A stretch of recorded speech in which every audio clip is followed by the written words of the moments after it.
In today's video, we're going to be checking out domestic air travel in Japan. It's a little bit different from anything I've ever experienced before. We're going to be taking a flight from Osaka to Tokyo on StarFlyer and be taking a bit of a look at Kansai International Airport. It has the world's longest terminal building and is also located on an artificial island that also happens to be sinking.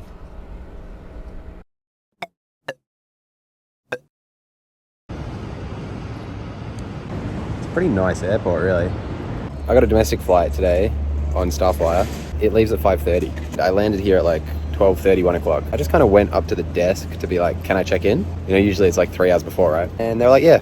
So I got checked in. Basically, all I'm saying here is I forgot to film it. I'm checked in. I've got my boarding pass. It's kind of cute and tiny. There you go. It's the same size as my passport. They've got cute little boarding passes. I'm gonna go check out the observation deck. It's quite a nice day. Sun's out.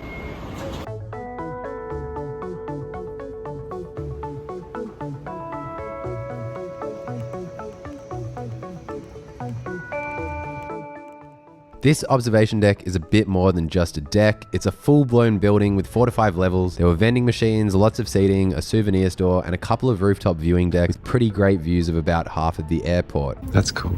They've got what type of plane is landing so that you can see it out there. My recollection of this place is a little bit hazy though, because unfortunately, I neglected to film any of it. This was because I was on a mission. I was out here trying to film a whole different type of video for a whole other YouTube channel. It was supposed to be a Tom Scott, Johnny Harris inspired piece about the epic tale of Osaka's sinking airport. I'll be honest, I failed. I could blame it on the lack of sleep or the culture shock, but in reality, I just didn't script it enough, and so here we are. There's no second channel, and it'll take me a little bit longer to become the next Richard Hammond. I can, however, give you guys the very compressed 90-second history of why Kansai Airport was built in the middle of the ocean, and also why it happens to be sinking.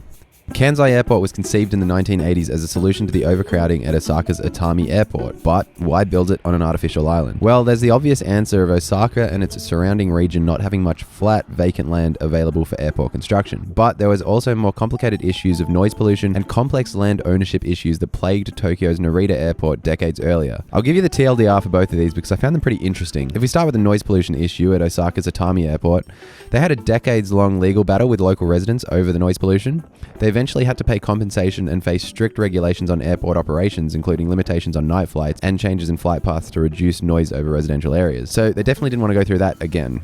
Now the Narita Airport land ownership issues. There's this whole thing called the Sanrizuka struggle, which refers to the intense and prolonged conflict surrounding the construction of Narita Airport. The Japanese government selected the Sanrizuka area outside of Tokyo for this new airport without sufficient consultation with the local residents, many of whom were farmers. This all escalated into a highly organized movement and many, often violent protests. There were deaths on both sides, and the opening of the airport faced many delays. This has been ongoing since the 1960s, with police evicting one of the remaining farmers in February of 2023, once again sparking protests. The artificial islands were a costly but viable solution to both of these issues, but led to one other issue. Once the islands were built, they began to sink a lot more than originally predicted. Initially, by 1999, they were predicted to sink by 5.7 meters, but had sunk by 8.2 meters, nearly 50% more than expected. This led to further re-engineering of the terminal building to allow for it to be shifted up over time to compensate for the sink rate. Pull up.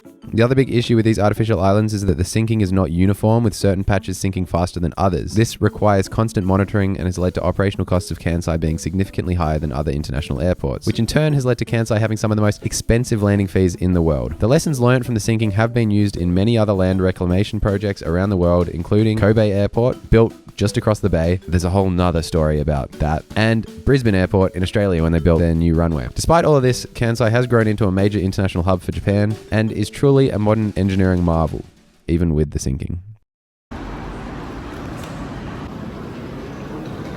Alright, let's go see what flying domestic is all about here. What is this thing? What does it do? I'm really confused. But anyway, Japanese security was super nonchalant for domestic flights. Like, they didn't like the tripods in my bag, but he just was like, oh, 1 moment please, and then just rescanned them. Even with them having to rescan my bags, there was literally no queue, so it only took like 5 minutes, 4 minutes, very quiet. That's probably a good thing. I find domestic travel in Australia to be very easy as well. You don't have to take off shoes, but this was just as good. I didn't have any water, so I'm not sure if you have to empty it here. I think you did because he asked. Anyway, it's really chill. That's why it's so quiet. There's 9 flights going, domestic flights. And of course mine, 5:30 is delayed. I've got the only delayed one. Oh no. Yeah, I've got the only delayed one. So I'm here. Wow, this airport is literally all international. Okay, it makes sense now. I'm there, I gotta go here. So despite all that rigmarole in building Kansai Airport, Atami Airport is actually still operational and is primarily Osaka's airport for domestic flights. That's why it's so quiet and why the domestic side of this airport is so small. So I booked this ticket as I think it's got like a Fly Japan value fare. And it's basically this thing that the airlines do here, where if you're a foreigner and you're here on a holiday, you can get like ludicrously cheap tickets. This literally cost me like $75 for this flight, which is like cheaper than Jetstar flights, Jetstar Japan flights. StarFlyer, as you'll see, is actually kind of nice. When I checked in, she had to look at my passport. I had to show proof that I was leaving the country, so I had to have my return ticket. It's an interesting program that they have going on there with cheap tickets.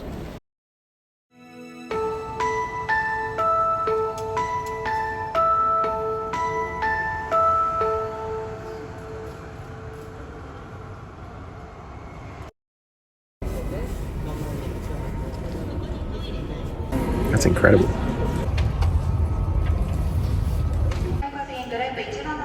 Instead of doing a standard review of this 1-hour domestic flight, I honestly think that would be pretty boring. I think it's probably more apt that I just go through the 3 points that really made domestic travel in Japan different from anything I've ever experienced before. Let's start with the boarding pass and the boarding process. The boarding process is more akin to a shotgun than an orderly queue. British people would fear this system. You board in groups, but the process is so rapid and efficient that you're essentially power walking all the way from the gate to your seat on the plane. Also, when you get to the plane, the flight attendants aren't there checking tickets. You just go straight to your seat. This makes logical sense, but it's still a bit peculiar when you experience it.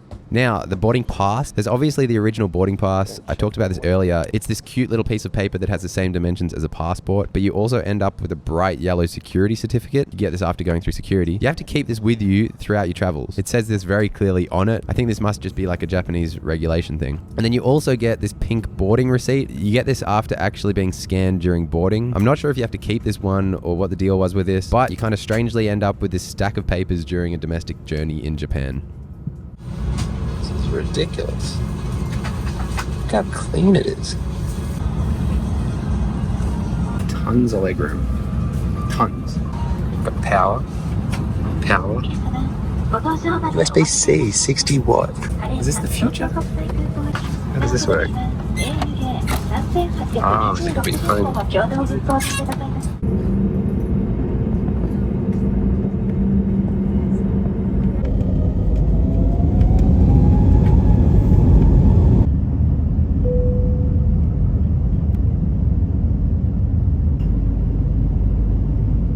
This plane was ridiculously clean. The seats were all very new and nice, but I do have to caveat this. This plane is less than 6 months old. This is a pretty much brand new A320neo. The service on StarFlyer was pretty hyper efficient, really. They flew through the cabin with a complimentary drink service. The options were tea and coffee, water, or a juice. I went with an apple juice. It was pretty good apple juice too. I guess I have to try out the free Wi-Fi.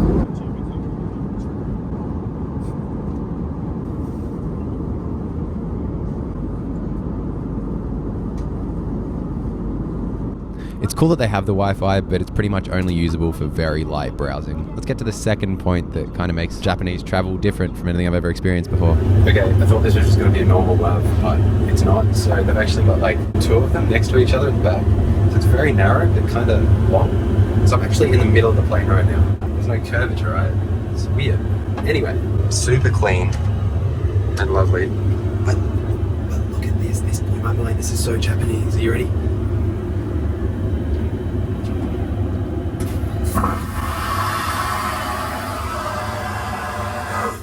Just wave your hand. The plane is super clean, the seats are super nice. This is just...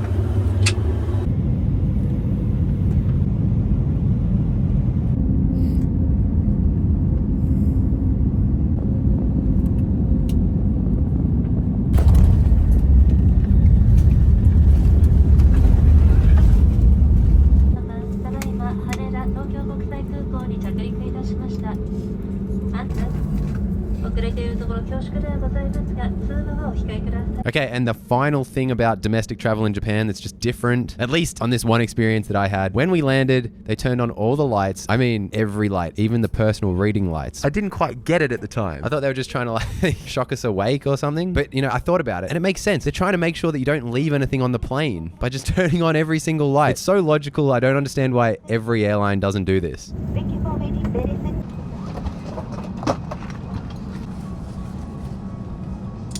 That was my experience flying StarFlyer. It was sort of mentioned earlier, but this flight was delayed. We ended up taking off 21 minutes late at 6:01 p.m. and arrived to Haneda Airport at 7:16 p.m., 26 minutes late. Overall, I gotta say I'm pretty impressed with StarFlyer. I'd definitely recommend them. I'd definitely happily travel with them again. The seats are super comfortable. The plane's super clean. I was in Japan for a couple weeks after this, and this is a good example of what Japan is like. Let's just quickly talk money. I said earlier in the video that this was a Fly Japan value fare. This is specifically a fare for foreign tourists visiting Japan. You have to have an international flight ticket out of Japan and you have to show this when you check in. I did actually get checked for this, so make sure you have this if you're going to book one of these tickets. They are ridiculously good value in my opinion. I think I said $75 earlier. I've just checked. It was just over 85 Australian dollars. So still ridiculously good value. I think if I was to catch the train, it would have been a similar price. I had a JR pass, so I don't actually know what one-way tickets are like on the trains, but I don't think they're exactly cheap. Quick question, if anybody knows, I did Google this briefly and couldn't really find a clear answer. Is this something that just the airlines do and are funding themselves, or is this like a government subsidy? I'm interested in the answer to that. I don't know if anybody knows. Check out flightformula.com, especially if you're into Qantas frequent flyer points. I've got some tools there that are handy for that. There's also a blog that I'm working on. We'll end up with some interesting articles about traveling and points, all that sort of stuff. I'll see you all in the next video. Have a great week. Bye. There's a lot of people crossing the road. And a big IKEA sign.